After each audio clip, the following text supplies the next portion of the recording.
가지고 나눌 은혜의 제목은 너는 나를 누구라 하느냐. 우리가 전에도 이 말씀을 나눈 적이 있습니다. 또 요한복음 20장에 도마가 부활하신 예수님의 그 부활 사실에 대해서 믿지 못하고 의심을 하는 자리에 예수님이 다시 나타나셔서 부활하신 주님의 그 부활하신 모습을 확인시켜주고 도마의 의심하는 믿음을 확신을 할 수 있는 믿음으로 바꿔주시는 것, 우리가 부활절 때 부활과 더불어서 상고한 말씀입니다. 그러나 오늘 저는 이 마태복음에 나타난 베드로의 고백과 요한복음 20장에 나타난 도마의 고백을 통하여서 예수님이 누구신가에 대하여서 총체적으로 한번 정리를 해드리려고 합니다. 여러분, 만일 믿지 않는 분이 여러분에게 예수님은 어떤 분이십니까? 라고 질문을 한다면 예수님에 대해서 여러분 뭐라고 설명하시겠습니까? 간단하게 너무 그냥 이렇게 저렇게 구질구질하게 장황하게 복잡하게 설명하지 않고 성경이 예수님의 정체성에 대해서 말씀하시는 대로 몇 가지만 간단하게 예수님은 이런 분이시다 라고 예수님의 정체성에 대해서 여러분이 말씀을 해준다면 뭐라고 대답하시겠습니까? 다 예수님을 믿는 분이기 때문에 예수님에 대해서 잘 알고 있지만은 있는 것 같죠. 그러나 알고 있는 것들이 마치 진주알처럼 이렇게 흩어져 있어요. 그래서 구슬이 서말이라도 꿰어야 된다라는 말처럼 진주알 하나하나를 꿰어야 진주 목걸이가 되듯이 예수님에 대해서 우리가 알고 있는 이런저런 단편적인 혹은 부분적인 지식들을 종합적으로 오늘 우리가 꿰어보자 라는 그런 뜻에서 오늘 이 말씀 마태복음에 나타난 베드로의 예수님에 대한 고백과 또 요한복음에 나타난 도마의 예수님께 대한 이 고백을 우리가 겸하여서 아울러 합하여서 생각해 보고자 합니다.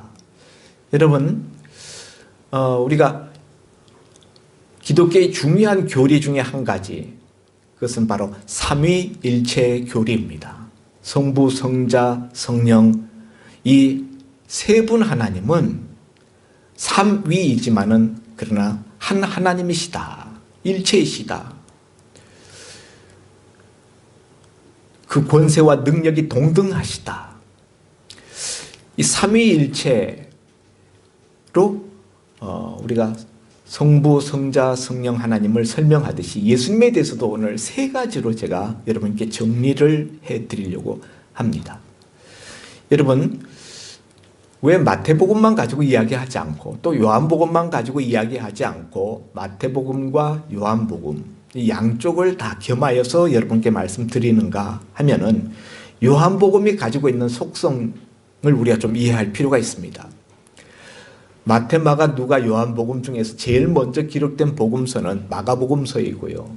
그 다음에 그 마가복음서를 기초로 하여서 마태복음과 그리고 누가복음이 그 이후에 기록되어졌습니다. 그리고 맨 나중에 기록되어진 것이 요한복음서입니다.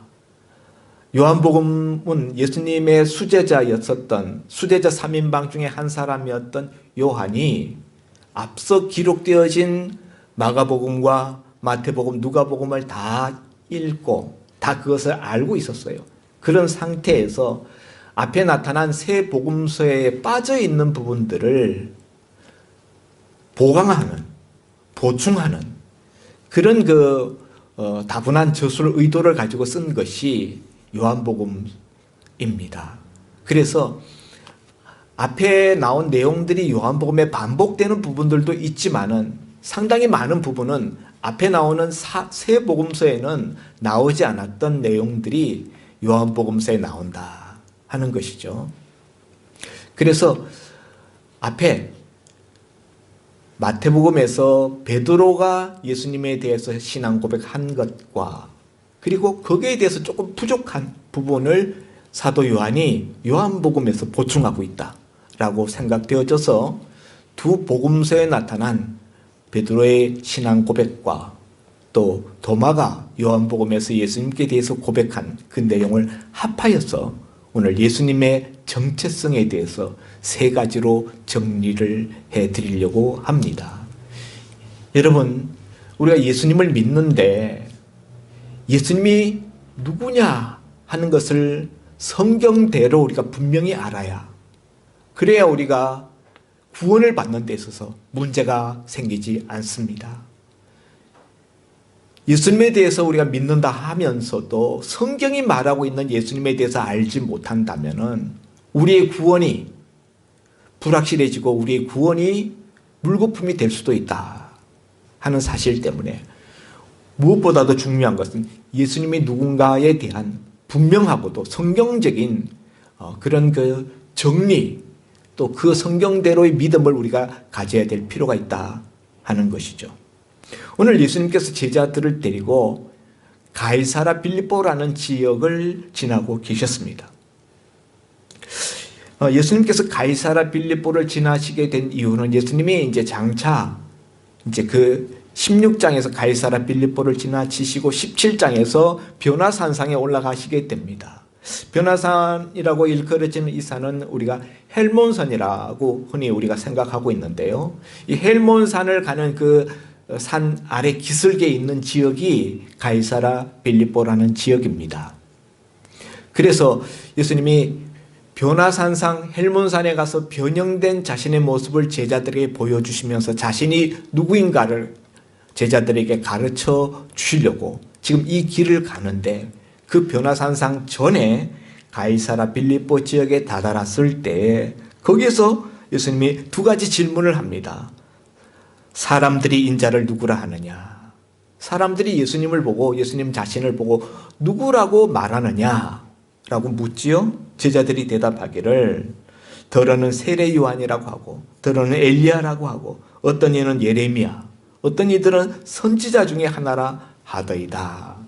이렇게 대답을 합니다. 그러자 예수님이 다시 제자들에게 묻습니다. 너희는 나를 누구라 하느냐? 그 사람들이 하는 이야기 말고 너희, 주님의 제자들에게 너희는 나를 누구라고 하느냐?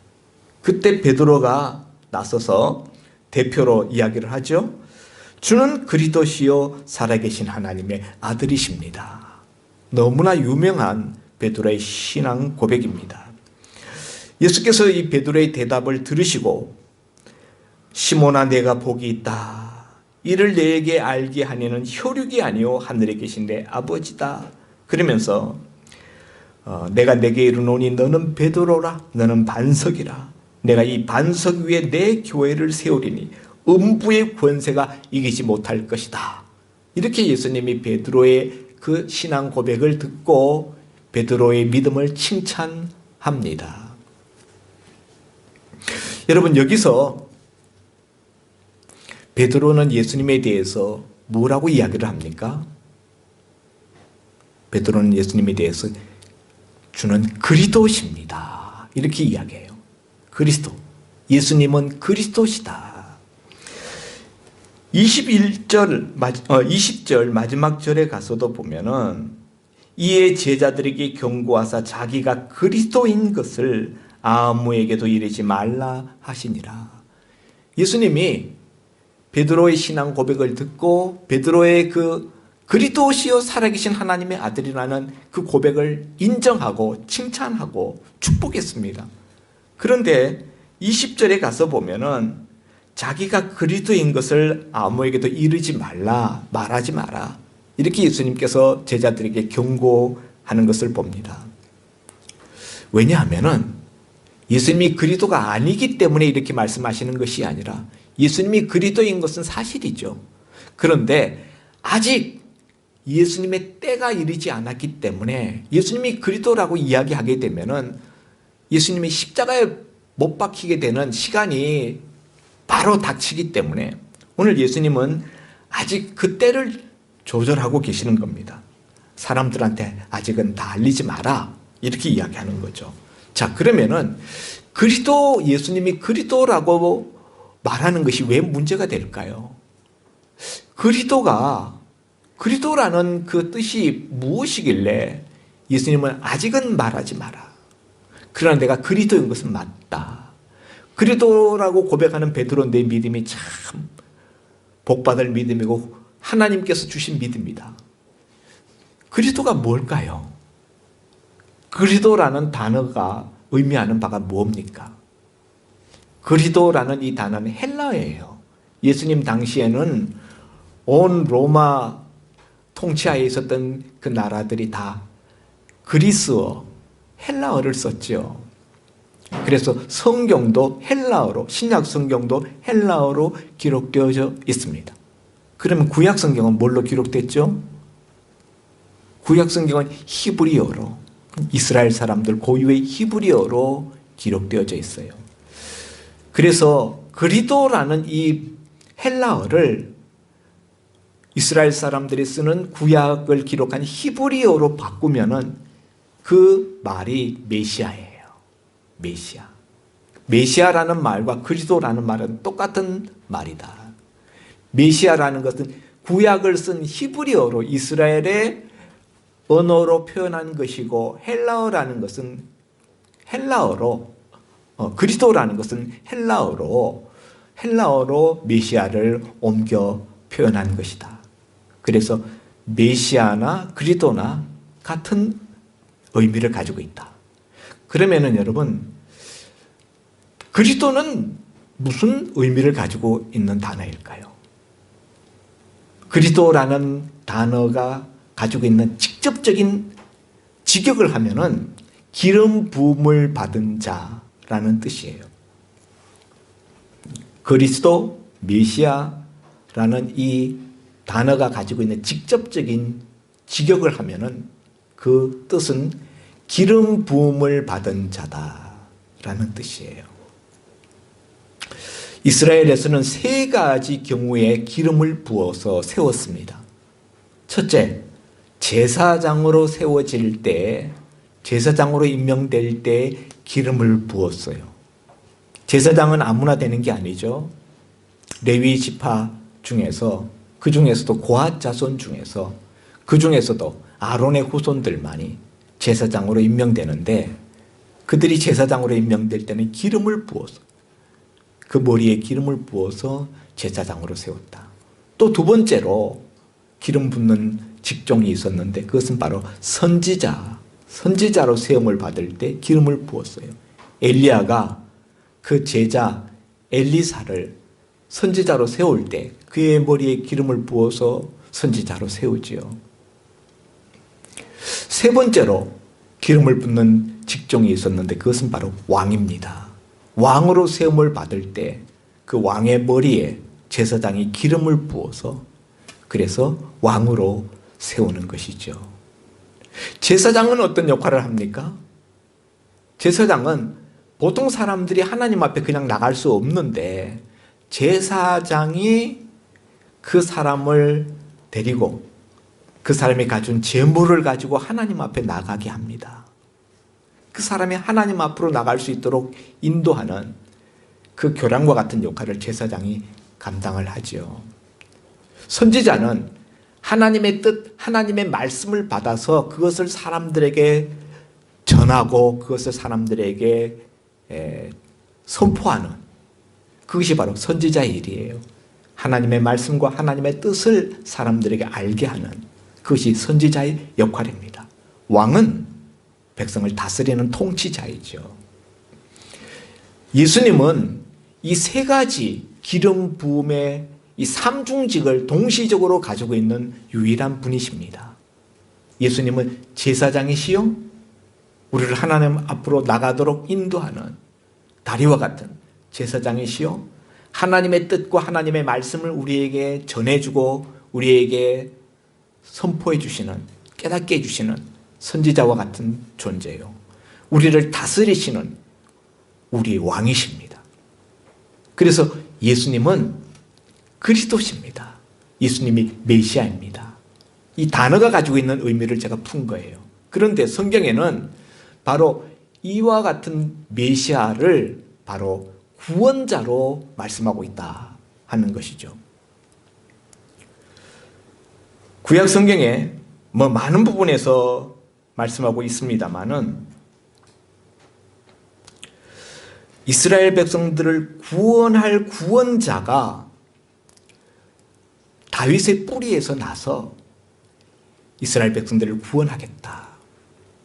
발람이 예언할 때 발람 선지자, 문제 있는 선지자입니다만은 하나님께서 그에게 하나님의 영을 불어 넣어 주어서 오랜 뒷날 훗날에 이루어질 일들을 예언하게 하였는데 이스라엘에게서 한 별이 나온다. 그리고 한 홀이 나온다. 홀이라는 것은 한 훌이 나온다. 그것은 왕이 이렇게 왕명을 내릴 때 내미는 부채와 같은 거, 그걸 홀이라고 그러거든요.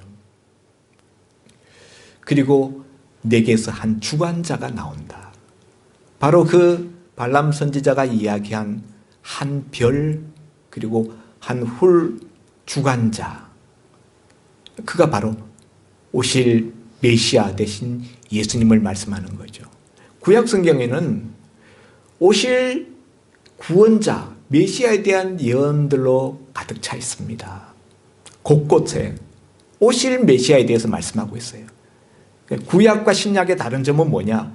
구약은 아직 오시지 아니한 예수님을 기다리면서 내다보면서 오실 메시아를 말씀하고 있는 것이 구약 성경이요. 신약 성경은 이미 오신 예수님, 이미 오신 메시아 구원자를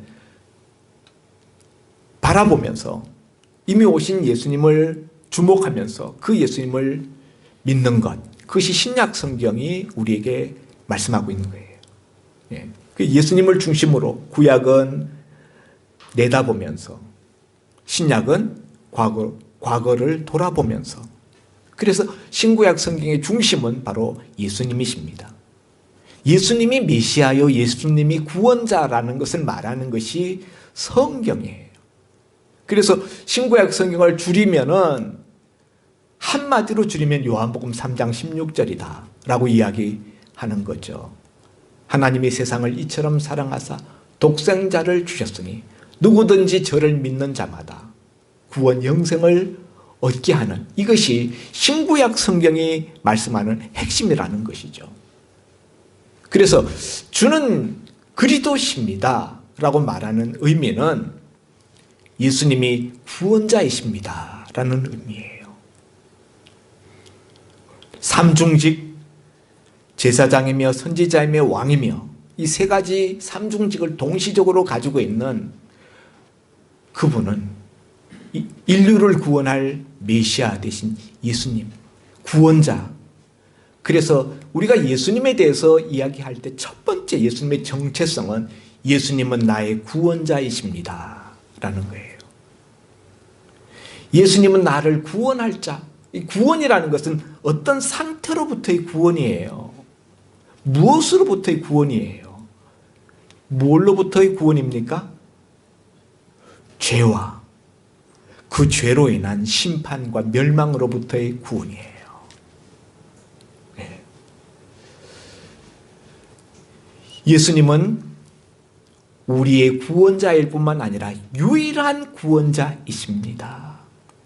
이것이 우리가 예수님에 대해서, 예수님의 정체성에 대해서 우리가 믿어야 될 첫 번째 믿음이에요. 두 번째 믿음은 예수님은 나의 주인 주자예요. 주인 주자. 오늘 요한복음 20장 28절에 도마가, 부활하신 예수님이 도마가 없는 현장에 10명의 제자들이 있는데 나타났어요. 거기 도마가 없어서 부활하신 예수님을 못 봤습니다.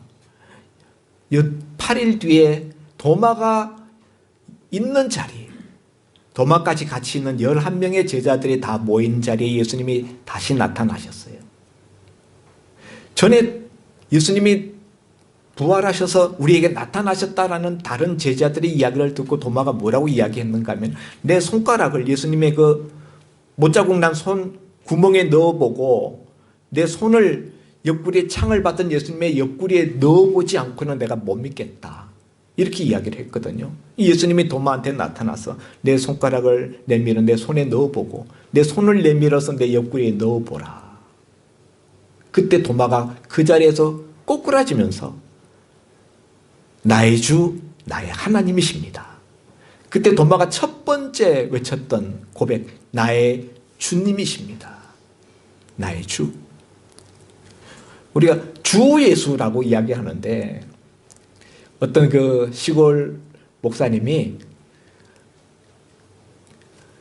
시골 교회 할머니 성도에게 물어봤대요. 할머니, 예수님 성씨가 뭔 줄 아세요? 몰라. 예수님 성씨는 한 번도 들어본 적이 없어. 아니, 지금 할머니 예수 믿은 지 몇 년이나 되시는데 예수님 성씨도 모르세요? 몰라. 나 그런 이야기는 들어본 적이 없어. 아니, 예수님 성씨 주시잖아요. 주시. 주 예수잖아요. 그랬다는 우스갯소리가 있습니다. 여러분, 주 예수 할 때 주자는 주인 주자예요. 예수님은 주인이시다라는 거예요. 다시 말하면 주권자이셔요. 예수님의 두 번째 정체성은 예수님은 주권자이시며 주인이십니다. 예수님은 나의 주인이십니다. 여러분, 예수 믿는다는 것을 한마디로 줄이면 인생의 주인을 바꾸는 것이라고 말씀드렸습니다. 예수 믿기 전에는 모든 인생들은 다 자기가 자기 인생의 주인이에요. 내가 내 인생의 주인이요 선장입니다. 그런데 예수 믿으면은 우리는 주인된 자리에서 내려와서 그 내가 앉았던 주인 자리에 예수님을 모시는 거예요.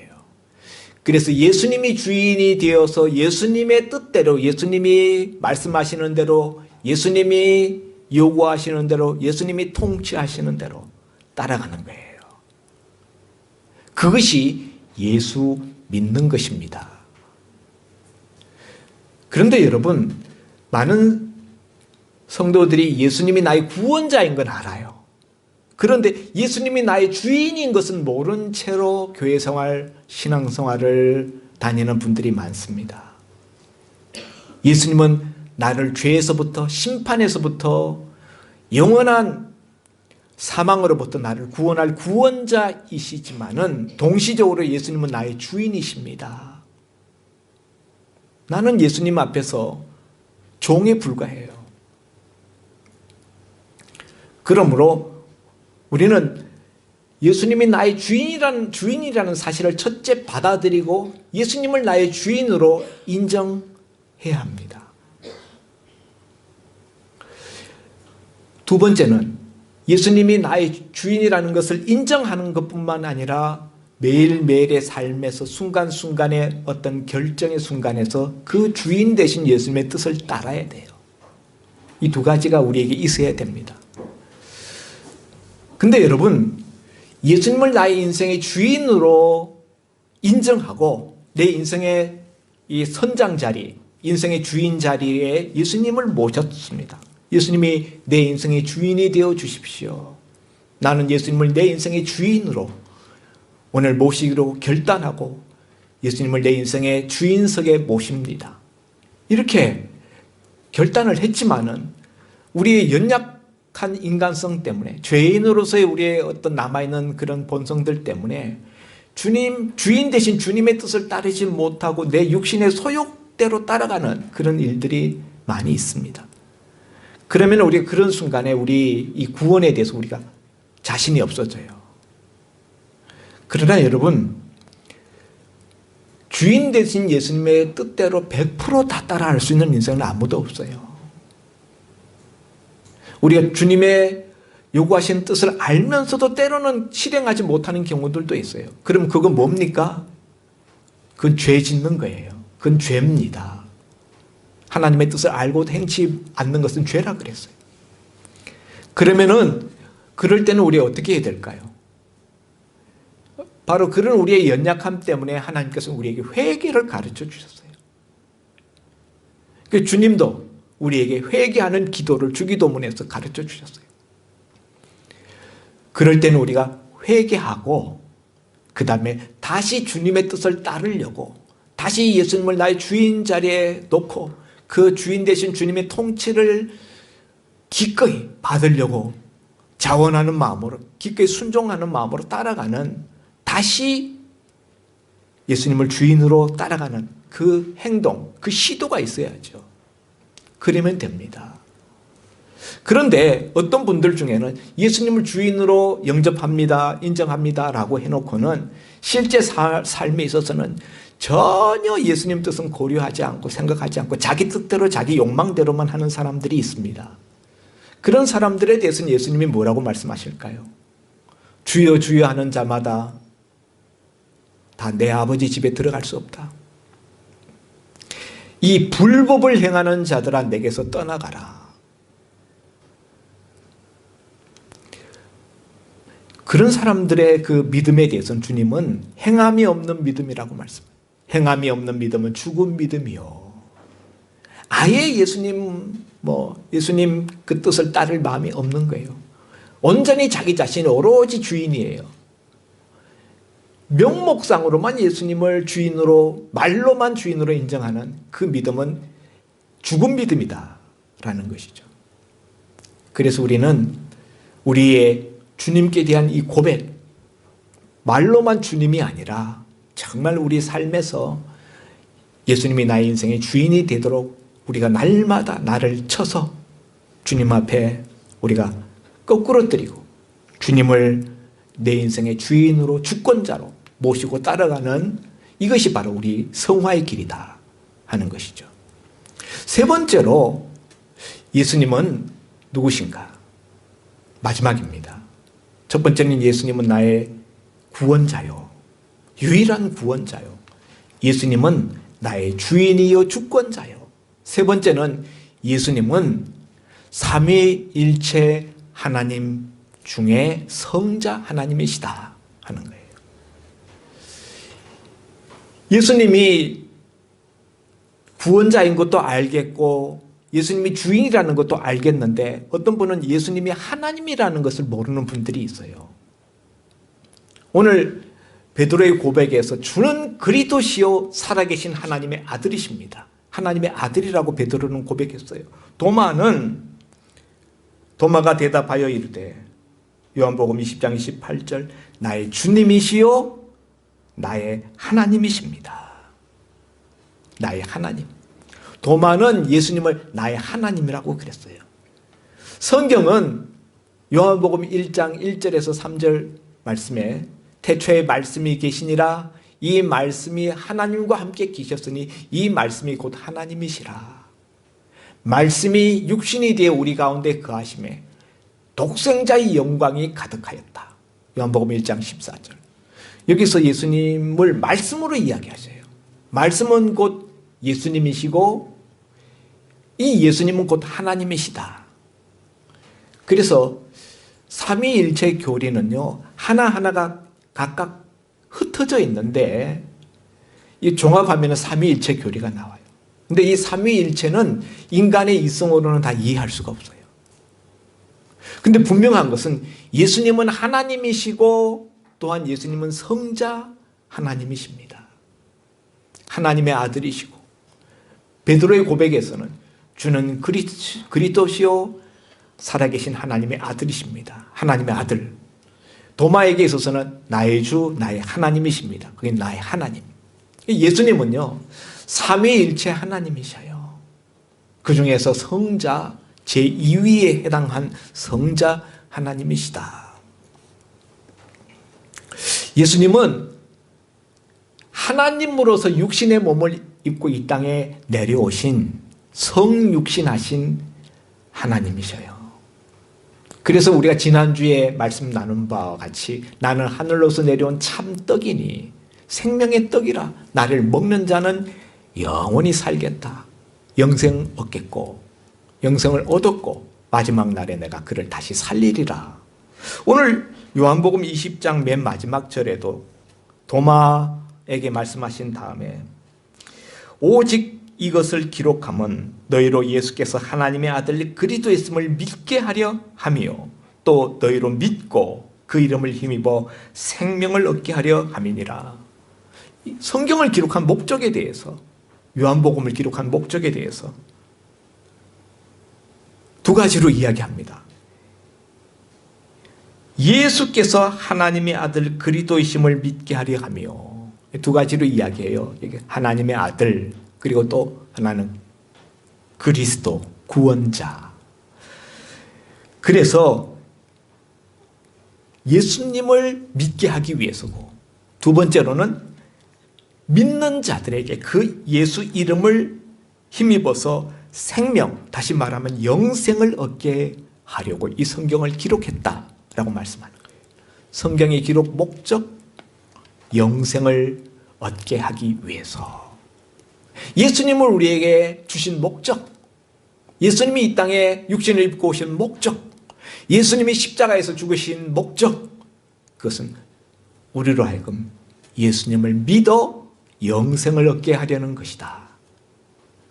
사랑하는 성도 여러분, 오늘날 구원의 길에 대해서 참 우리는 여러 가지 많은 이야기들을 듣습니다. 특히 포스트 모더니즘 그리고 종교다원주의 이 세계 속에서 사람들은 이런 이야기들을 합니다. 산 정상에 올라가는 길은 동쪽 길도 있고 서쪽 길도 있고 남쪽 길도 있고, 그리고 그 외에 여러 가지 많은 길들이 있다. 구원을 얻는 길도 여러 가지가 있다. 이렇게 이야기를 합니다. 그러나 이것은 사람들이 하는 말이에요. 성경은 우리에게 뭐라고 말씀하느냐? 성경은 요한복음 14장 6절에 예수께서 말씀하시기를 나로 말미암지 않고는 내 아버지께로 올 자가 없느니라. 성경은 하나님 앞에 나갈 수 있는 구원의 유일한 길이 바로 예수님밖에 없다고 이야기를 합니다. 오늘날 예수님이 구원의 길이라는 것은 아는데 예수님이 누구신지에 대한, 예수님의 정체성에 대한 분명한 이해를 가지고 있지 못한 신자들도 많아요. 오늘 제가 말씀드린 이 세 가지, 이 세 가지 중에 어느 한 가지나 두 가지 정도 막 이해하고 있는 분들이 많다는 사실이에요. 여러분, 예수님은 삼위일체 하나님이시듯이 예수님은 나의 구원자이시고 예수님은 나의 주인이십니다. 예수님은 나의 하나님이십니다. 아멘이십니까? 한번 따라 하십시다. 예수님은 나의 유일한 구원자이십니다. 예수님은 나의 주인이시요 결정권자입니다. 예수님은 예수님은 하나님이시요 하나님의 아들이십니다. 여러분, 오늘 이런 내용들을 압축해서 정리해 놓은 것이 사도신경이에요. 사도신경에는 우리 믿는 신앙의 그 근간, 그 핵심되는 내용들을 다 정리해 놓은 거예요. 그래서 우리가 예배 시작할 때마다 사도신경을 암송하는 거예요. 여러분이 형식적으로 아무 생각 없이 그냥 암송을 낭독하는지 모르지만 늘 그 의미를 우리가 생각하면서 암송을 해야 됩니다. 사랑하는 성도 여러분, 우리가 날마다 우리가 이 세 가지 예수님께 대한 이 신앙 고백을 드리실 수 있기를 바랍니다. 아예 외워버리십시오. 요한복음 20장 28절 말씀, 마태복음 16장 16절 말씀, 베드로의 고백, 주는 그리스도시요 살아계신 하나님의 아들이십니다. 따라하십시오. 주는 그리스도시요 살아계신 하나님의 아들이십니다. 베드로의 고백이죠. 도마의 신앙 고백, 나의 주 나의 하나님이십니다. 하루에 매일 잠자리에 들기 전에 이 베드로의 예수님께 대한 신앙 고백과 도마의 이 신앙 고백을 날마다 잠자리에 들기 전마다 여러분이 하나님 앞에 외치고 그리고 잠자리에 드시기를 주의 이름으로 부탁드립니다. 예수님이 그 고백을 들으시고 얼마나 베드로를 기뻐하셨는지요. 바요나 시몬아, 내가 복이 있다. 내가 어떻게 이걸 알았느냐? 이건 인간의 혈육으로 한 것이 아니라 하나님이 하늘 아버지께서 내게 알려준 것이다. 예수님이 그렇게 기뻐하셨어요.